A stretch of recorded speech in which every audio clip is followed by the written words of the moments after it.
Okay, thank you very much. Hi, everyone. Thanks for joining us today. I'm really glad to be here. It was a really nice stage to be on as well. And I'm talking about fungi and social networks. Just wondering, looking at the audience, are there any mycologists or any other fungus sort of mycorrhizal experts out there? Great, no experts. The last thing I need is experts at this stage. My work is primarily around technology, and I've been exploring this for the last couple of years, so it's kind of, I'm not an expert on this. I'm just trying to find some links here, but hopefully you'll go with me on that. So as you may have noticed, you're all here. I guess you're vaguely interested. Fungi are having a bit of a moment, you could say, in our cultural sphere. There are fungus festivals, there's fungus hunts, there's fungus everywhere. This is a blatant self-promotion plug, I'm afraid. This is a festival I'm involved in at the amazing Floating University, which is on Tempelhof in Berlin, if you know that.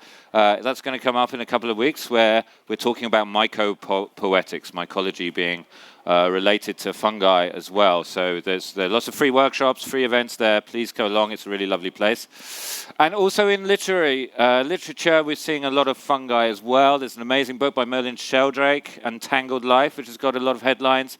Mycotopia looks at the subculture.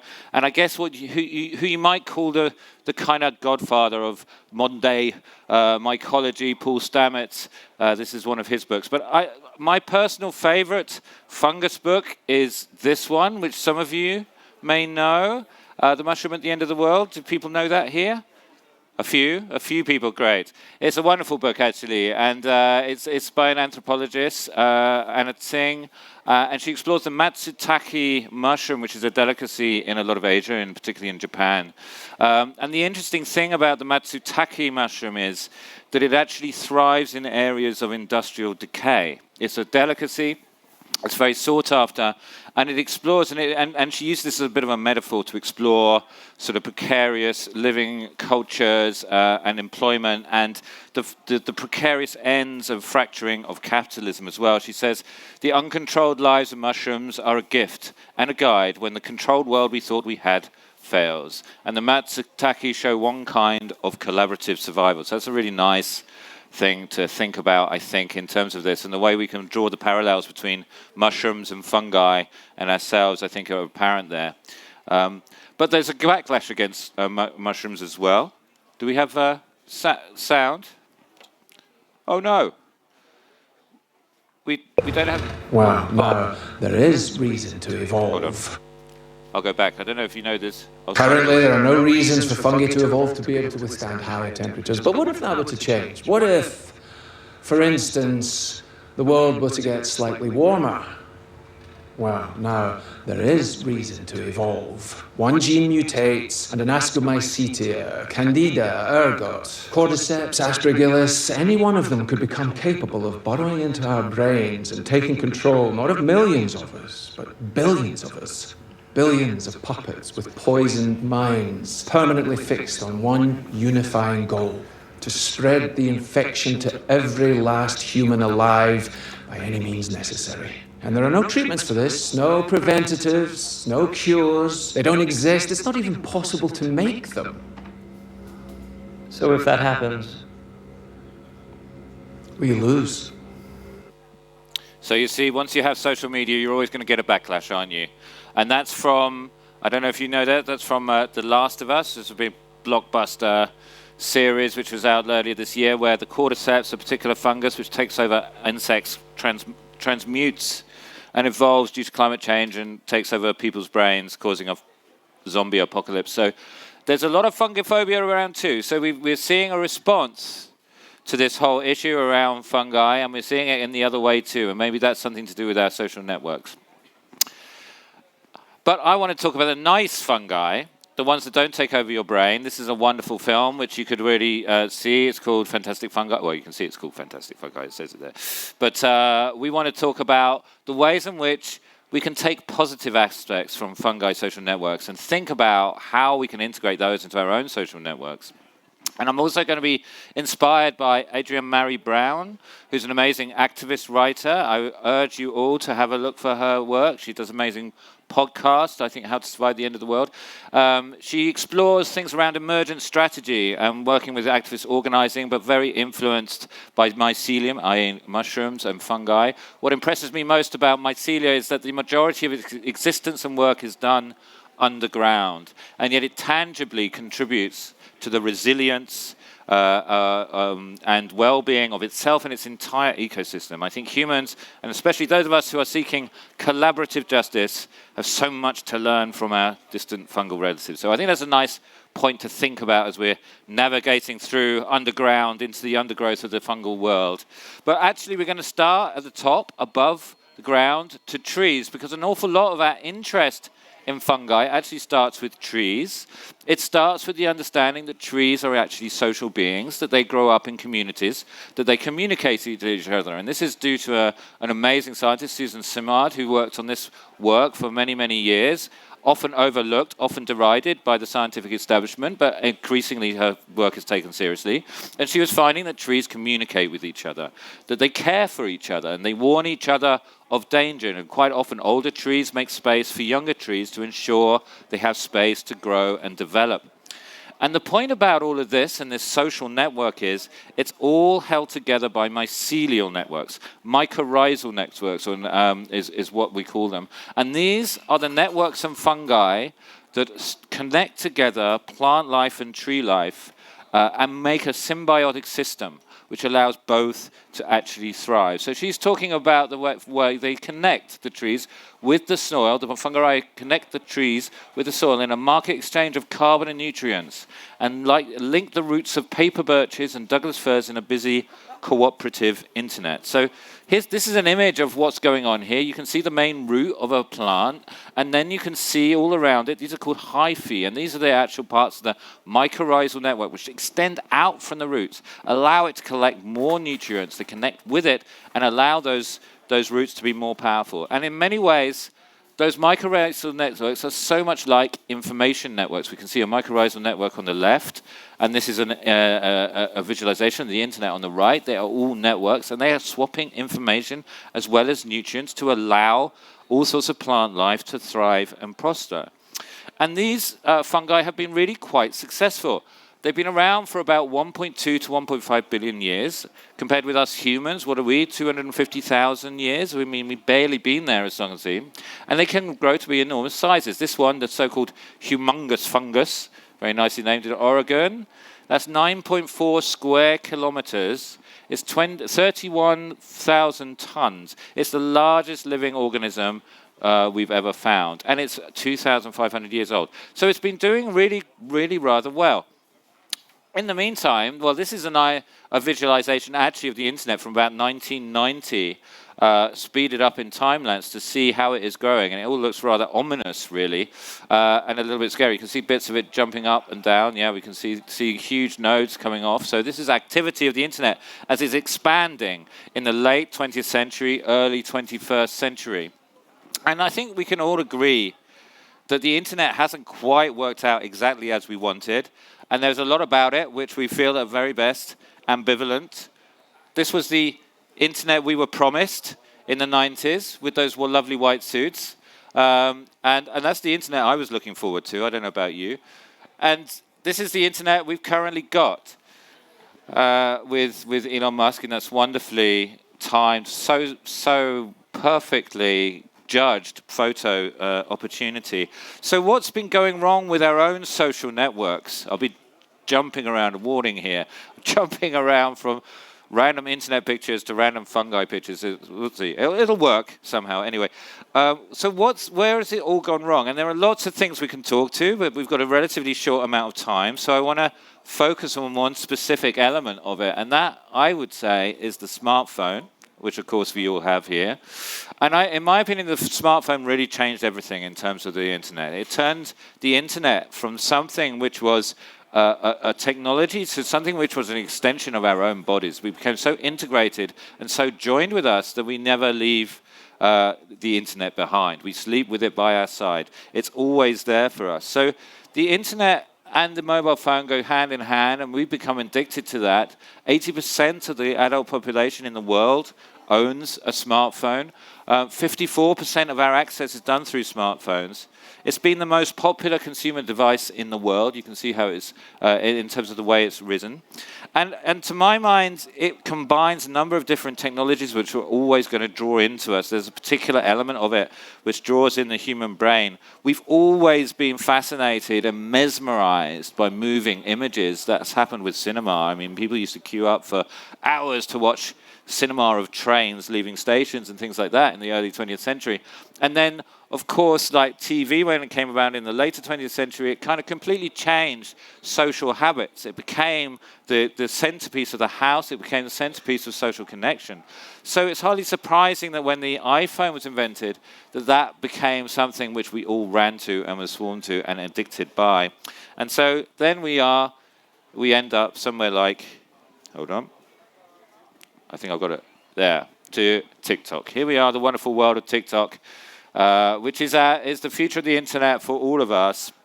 And we know that the internet is bad for us. We know, and increasingly we're seeing research that shows how the social media is destroying our well-being, particularly for younger people. But I think for all of us, we're seeing the impacts of that. We're seeing the impacts of the toxicity online and harassment, gender-based violence. So much violence starts online and then spills offline. This is a lot of the work I normally do.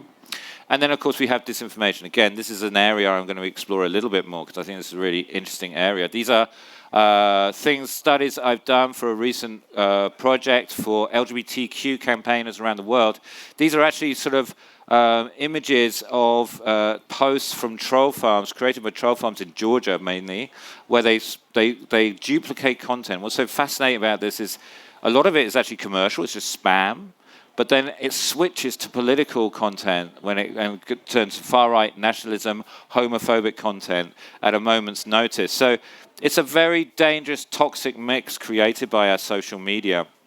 So as a counterpoint to all of that disinformation, I want to show you something else, which is this, which is a bit of a jump. This is actually my holiday videos. But I thought, as there are so many of you here and none of you were going anywhere, I thought somebody can watch my holiday videos. This is actually a wild beaver. This is in Scotland, a beautiful wild beaver from a few weeks ago. And we were watching this wild beaver in this old, rewilded estate. And the reason I think that's important is because of everything around the wild beaver, actually. And this is the ecosystem the wild beaver has created, the beavers have. There are about 3 families in this place. They escaped from a pen about 20 years ago, and they've turned into 3 families around. They've completely engineered the entire river system here. And you can see here what you've got is lots of trees down. And what's interesting about this is when beavers are quite often criticized for completely destroying habitats, but actually entirely the opposite is taking place here. By keeping these trees down, what they are doing is creating an amazing environment for mycorrhizal networks. Having all of that dead wood is perfect substrate material for mycorrhizal networks to develop. So what they're actually doing is regenerating the entire ecosystem around them and allowing fungi to grow and flourish and allowing other sorts of plants to flourish on top of that. By having the wood all around, furthermore, it actually prevents deer. For example, this is in northern forest land, so there's a lot of deer around. It prevents deer from trampling all over it as well. So it creates this incredible ecosystem. And I think that's really important as we look at mycorrhizal networks, as the extent to which they have such an amazing impact on the environment around them. And it's a little bit subtle, but I think you can just about see that one side here is with mycorrhizal networks, fir trees, and the other side isn't. And they're making those trees that much more greener and bushier as a result of the mycorrhizal networks underneath the tree roots. And how does it do that? Well, I've just got a little video here which shows something about that and how it works. Research team in Amsterdam recently found that these nutrient exchanges may operate almost like an economy. When the plants have more sugars to share, the fungi give more phosphorus in return, and vice versa. Both parties can punish or reward each other for good exchange rates, and they can even withhold a store of a nutrient until the other party has a better offer. Building on the results of this work, the team wanted to go even further. They tagged each of the nutrients in question with a fluorescent compound, and then tracked the tagged molecules using a powerful confocal microscope. This allowed them to quantify the nutrient transfer from the fungi to the plant root and, for the first time ever, actually see the transfer of nutrients. They then began to study flow patterns within the fungus, making videos of the complex patterns of movement. You can actually see here that the fungus stops the flow of nutrients in one direction and reverses it, sending them back the other way. The scientists think that this is our first look into how fungi can redirect nutrients in response to their environment. So there you go. That's quite an amazing. And this is mycorrhizal growing and developing under time-lapse. They're actually incredibly slow growers, as it turns out.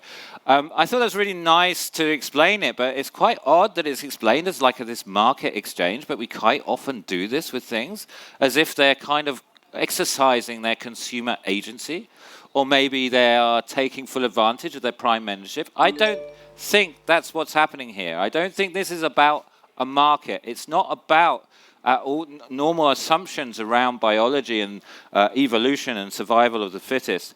I think what we're seeing with fungi is something very different, and we need to reevaluate how we think about the way we interact. And it's really about co-evolution. It's about the fact that you've got these species that cooperate and collaborate and co-evolve with other species. They're not competing necessarily. They're working together to find different ways they can build each other up. And this is a critical factor, I think, when we think about fungi. They're not solo species. They're working with everything around them. They're nurturing multi-species communities.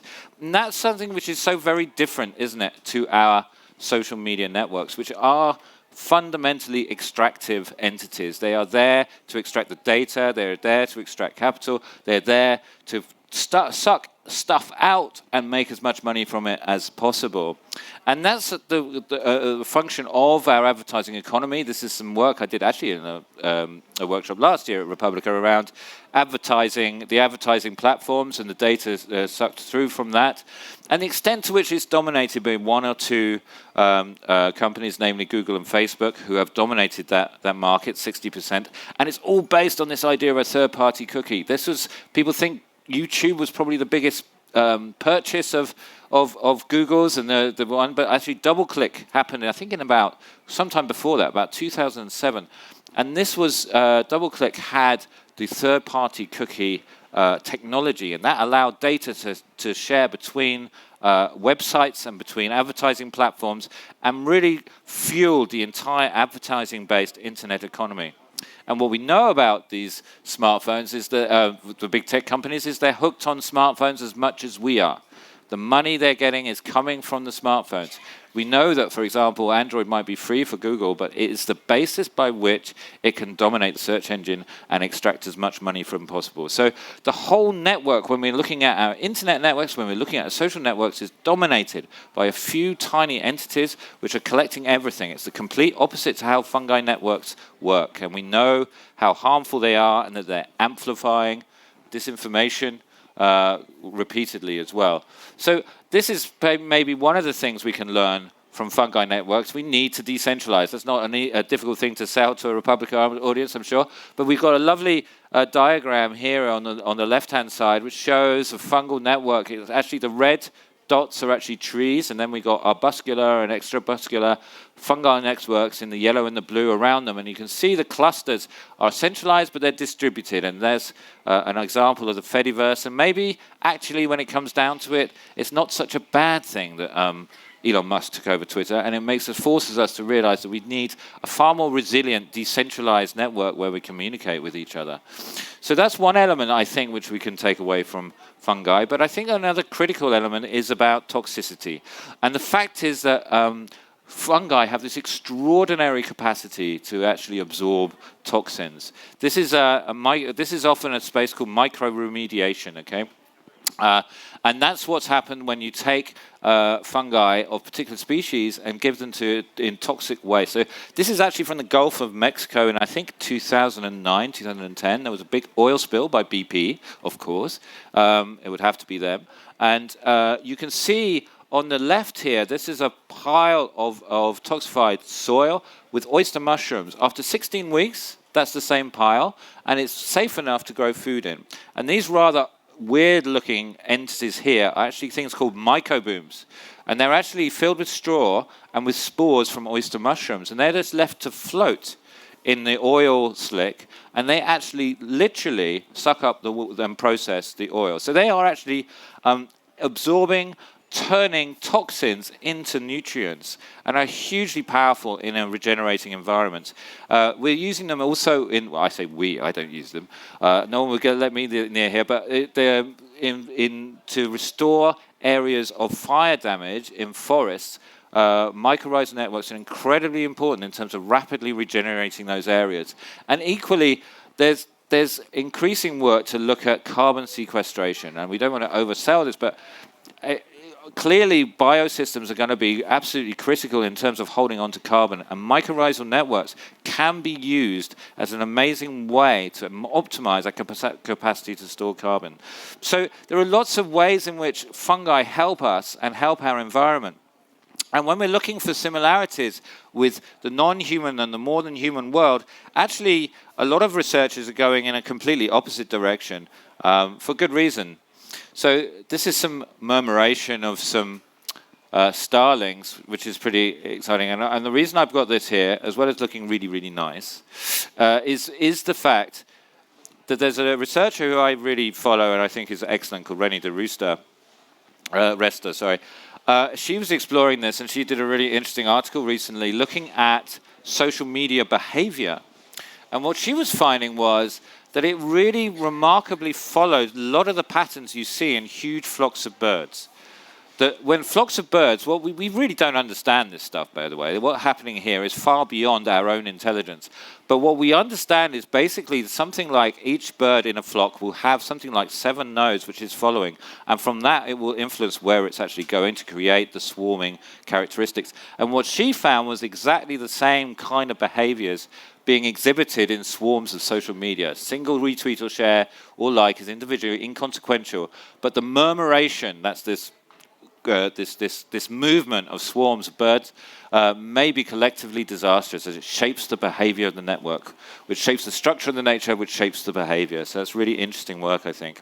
I'm going back to Adrienne Maree Brown. She's always a pole star, a touchstone for me. How can we strengthen our kilometres? How can we be mindful of the interdependence of communication? We combined the chaotic content of our lives into a coherence. So what can we do with fungi networks that allow us to think about the way our chaotic information online is working and not working? And I'm going to go to a specific area. This is from some work I did a few years ago around conspiracy theories. And two conspiracies, shall we say. One is Pizzagate, which I imagine a lot of you know. Pizzagate is kind of like the forerunner of QAnon. It came out of some emails which were leaked in the United States. And Bridgegate was an actual real-life conspiracy of the Republican governor, I think of New Jersey, Chris Christie, who closed a bridge for purely political reasons, creating huge tailbacks. And this is a really interesting piece of research. And what it showed was that that when you look at the actual patterns of the information sharing between those two different stories, what you found was that there was a complete difference between the actual conspiracy and the sort of conspiracy theory, i.e. Pizzagate. That had one source of information, namely those emails, whereas the whereas the real conspiracy, the Bridgegate, had lots of different sources and it developed over time, whereas it was only focused on one specific source. So what we're talking about, again, in terms of the information, it's a bit like the social networks themselves, very concentrated on one particular source, making very weak sources of information and information sharing. And we can see that being massively accentuated in groups, which have been hugely important in shaping things like QAnon. And one of the critical elements about that, because there's a lack of resilience in that network, because of the lack of nodes, because of the lack of people focusing, is it allows for a scope for algorithmic discourse, what I call algorithmic discourse, which is where bots are creating a huge amount of the actual behavior. We're finding, like with COVID here, 45 to 60% of the accounts discussing COVID were actually bots. When you look at things like QAnon, for example, in 2020 at its height, just before the American election, you found like something like 80% of the top 10 influencers on Twitter were actually bots. So much of our information and communication online is actually being driven by algorithms and not by humans, and it's simply there to accentuate and divide. This is a complete opposite to what we see in fungal networks. You can see here, these are Gephi graphs which show the networks and how they work, and you can see from this, we talk a lot about bubbles and the filter bubble. Actually, it's a lot more complex than that. And actually, what we're seeing here is something different. We're looking at anti-vax and autism discussions, and there's a bunch of conservatives. These are all different social media accounts being tracked online over a couple of months. And what you saw is, as things developed and the big letters relate to the really big influencers, you can see actually those bubbles are breaking down. You can see how with the onset of COVID, etc., we had to see vaccines and anti-vaxxers and autism, all of these different things, and conservatives being swept in to the bubble, actually. So the bubble is actually expanding. And so when we think about filter bubbles, it's not necessarily how we think it is. Actually, what can happen is the opposite, where those bubbles are broken with really serious effects. This is a much bigger one of QAnon, but I can see we're running out of time. So I'm going to press ahead. So what's happening under the surface? And I think this is a really interesting piece of research I found very recently, which I feel kind of exemplifies how it is we can maybe go away from this kind of highly divisive form of social media interaction to one which is a little bit more fungi-like, where it's a bit more connective. And it was called Bridging. It's by King's College in London. They were talking about how you can take algorithms and actually what you can do is accentuate here the positive connections between different people and not the negatives. You can see here you've got sort of 4 types of messages from 4 types of people. Say the blue is conservative, the green is green. And these are the messages, and you can see the different emotive things. And an engagement-based ranking, like normal social media, the ones which had the strongest reaction get to the top, but on a bridging-based ranking, the ones where there's an alignment of opinion, a constructive exchange of ideas, are ones. And maybe this is a way we could be a little bit more fungal in the way our social networks work, where we have this is a bit more sophisticated in the model, whereby we're looking at ways in which our engagement rankings actually support behavior together rather than actually present it. So we're getting beyond those filter bubbles.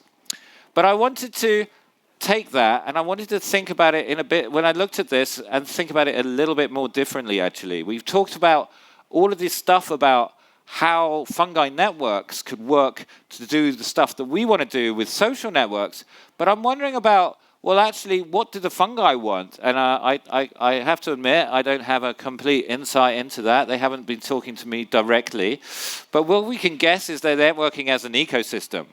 And they flourish when an ecosystem flourishes. So what I was thinking about was, what if instead of us thinking of our social networks as there to do the stuff we wanted to do, what if we designed our networks to do the things that fungi networks do? We're networks too, and we're really good at it, actually. Our interconnectedness is us. That's so much of what we actually want.